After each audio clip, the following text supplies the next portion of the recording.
Comment l'Union européenne, qui sait que nous sommes victimes d'une agression, ne dit par exemple pas que les agresseurs sont installés dans le parc de Virunga, qui est le patrimoine mondial de l'humanité, créé en 1925. Ce parc est détruit, mais jamais il n'y a une disposition de l'Union européenne qui sanctionne celui qui occupe le parc. Alors, comment on va passer tout de suite aux producteurs du café et du cacao, des pauvres paysans qui sont à Beni, qui sont à Nituri, qui sont dans leurs champs depuis des dizaines d'années, qui n'ont défriché ni coupé aucune forêt. Le gouvernement doit faire très attention, parce qu'à côté de la guerre qu'on nous fait, quand on trouve que nous voulons changer de modèle économique, on nous fait une autre guerre économique. Et ça, c'est des réflexions comme scientifiques qui commencent à naître. Aujourd'hui, la tonne de cacao est à 11 590 $. Quand la tonne du cuivre est à 8 800 $. La tonne du cobalt est à 24 000 $, quand la tonne de la papaïne est à 23 000 $. Ça veut dire pour le gouvernement congolais et la population congolaise, on doit faire le choix. Est-ce que devons-nous migrer vers le cobalt, dont les investissements sont lourds, pour n'avoir que 24 000 $ à la tonne, ou devons-nous migrer vers la papaïne, dont les investissements sont légers, et avoir 23 000 $ la tonne? Devons-nous aller vers le cuivre, dont la tonne est de 8 000 $, ou vers le cacao, dont la tonne est de 11 000 $? BTV 3 Infos Plus.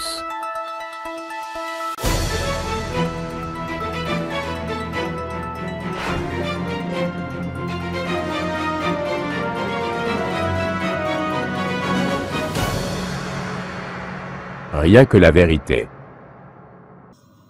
La pollution sur toute la planète Terre, elle se présente comme suit. L'Europe, les États-Unis, la Chine, le Japon, tous ces pays industrialisés polluent la planète à 96%. Et l'Afrique pollue la planète à 4%. Toute l'Afrique, 54 pays. La première victime du changement climatique. Alors, donc, si 54 pays polluent à 4%, si on doit prendre la proportion, il faut diviser ces 4% par 54 pour trouver la proportion de la pollution de la RDC. Donc, normalement, les pays qui devraient être condamnés et pour lesquels on devait voter des résolutions et des règlements, ce sont ces pays européens, américains et asiatiques, pas les pays africains. Prenez l'Allemagne. Lorsque la guerre russo-ukrainienne a éclaté, l'Allemagne a manqué de l'énergie parce qu'il n'y avait pas de gaz. Et elle a recouru au charbon.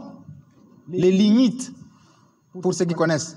L'Allemagne a recouru au charbon. Mais jamais on a entendu l'Union européenne sanctionner l'Allemagne pour avoir fait recours au charbon qui, en fait, produisent du CO2 qui détruisent la couche d'ozone.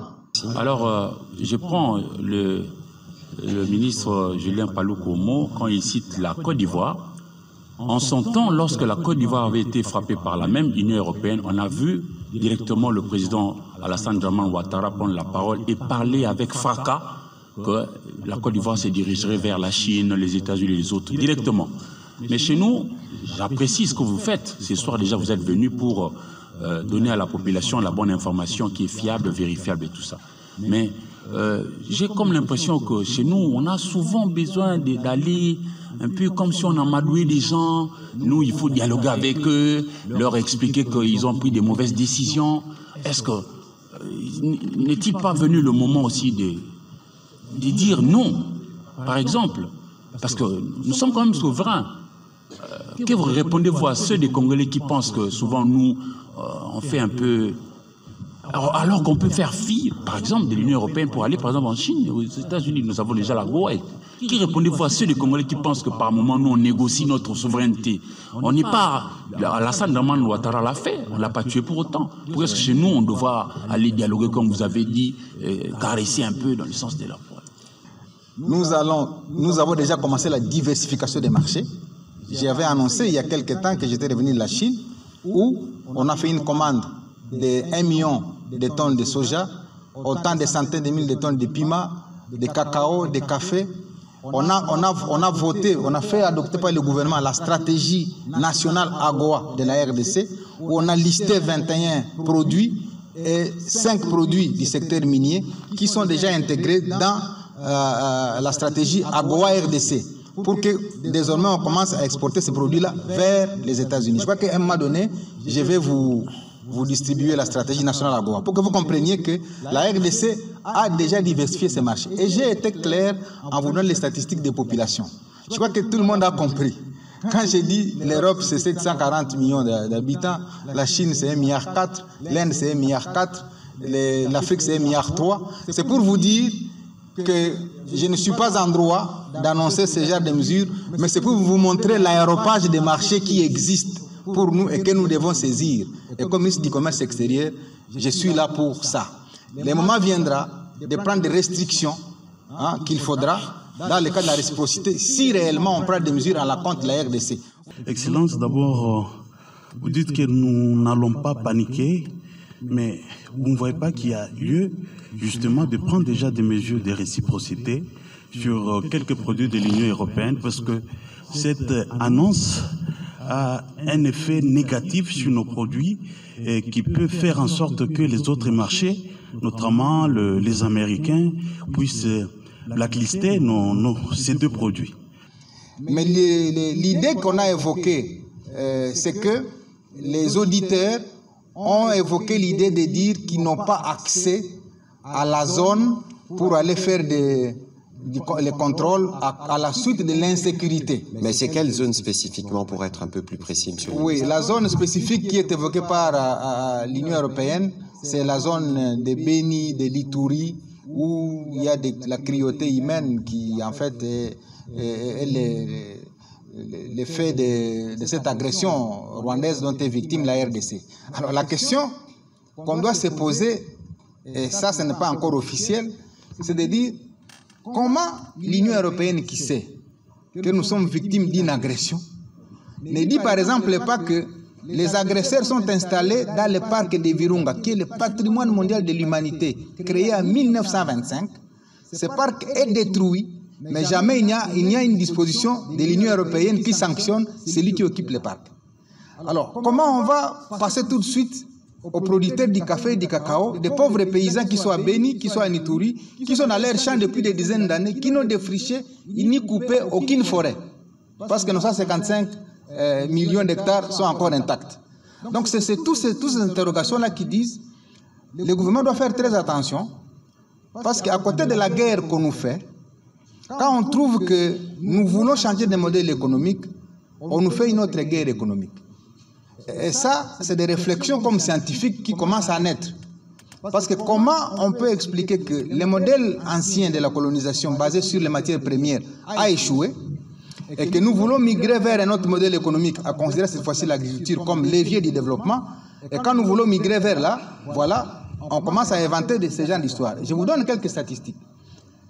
J'ai publié ce matin, du 30 décembre 2024, la mercuriale des prix des produits exportés.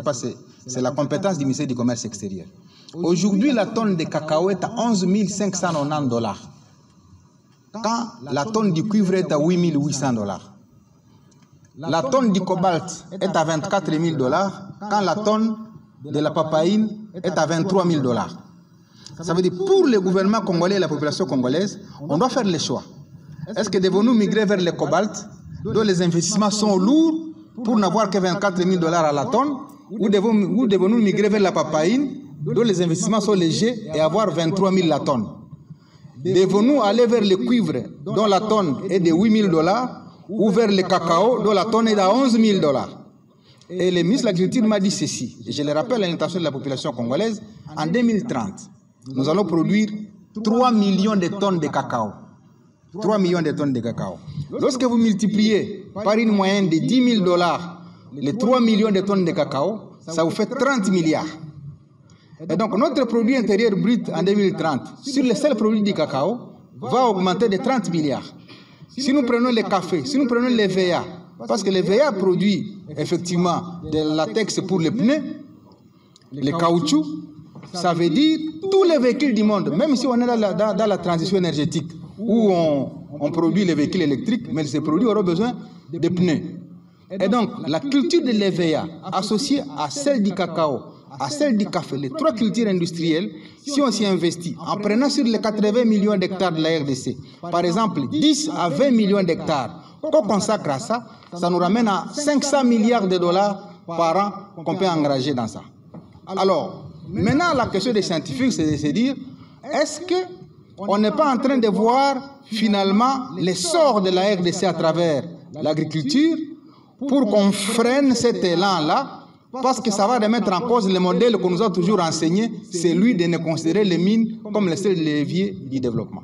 Aujourd'hui, nous avons 240 000 planteurs de cacao et à l'heure qu'il est, nous produisons entre 100 000 et 200 000 tonnes de cacao par an.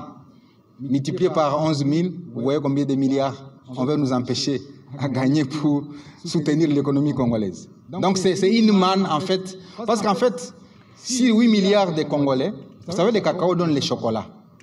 Même si nous, on n'a pas la culture du chocolat comme chez moi, à Kipese, on en prend moins. Et je sais que chez beaucoup de gens, on en prend moins, mais ailleurs, on en prend. Les Chinois commencent à en prendre. Ils sont 1,4 milliard. Je crois que si chaque Chinois peut prendre un chocolat par an, ça fait 1,4 milliard de chocolat. Or, il y en a qui prendront 2, 3, 4 par an. Ça fait autant. Et donc, il faudra autant de millions de tonnes qui font que la RDC va être en fait le premier producteur mondial du cacao, parce que la Côte d'Ivoire est en train de baisser, de dégringoler. Mais nous avons l'espace de Walikale au nord Kivu, le Beni et l'Ituri, et l'espace de la Chopo principalement.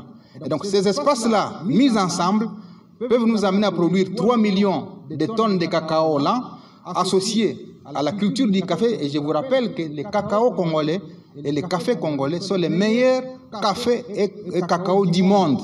Parce que c'est du café bio, c'est du cacao bio qui ne sont pas produits sur base d'aucun engrais chimique.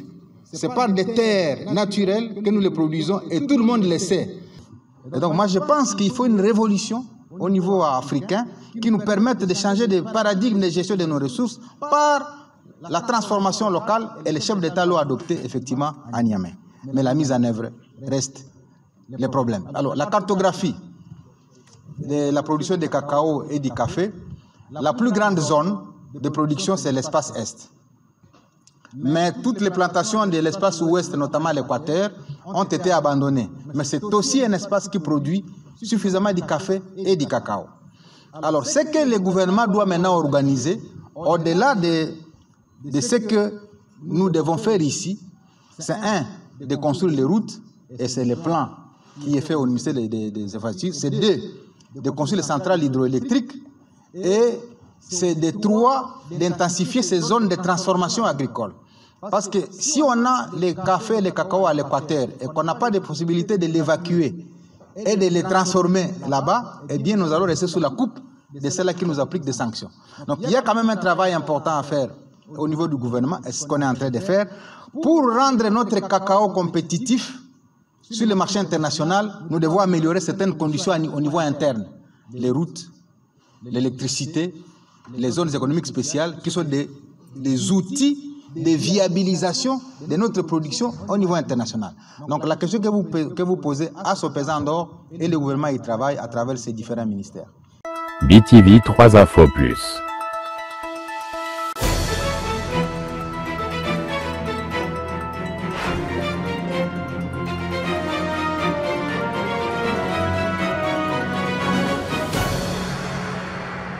Rien que la vérité.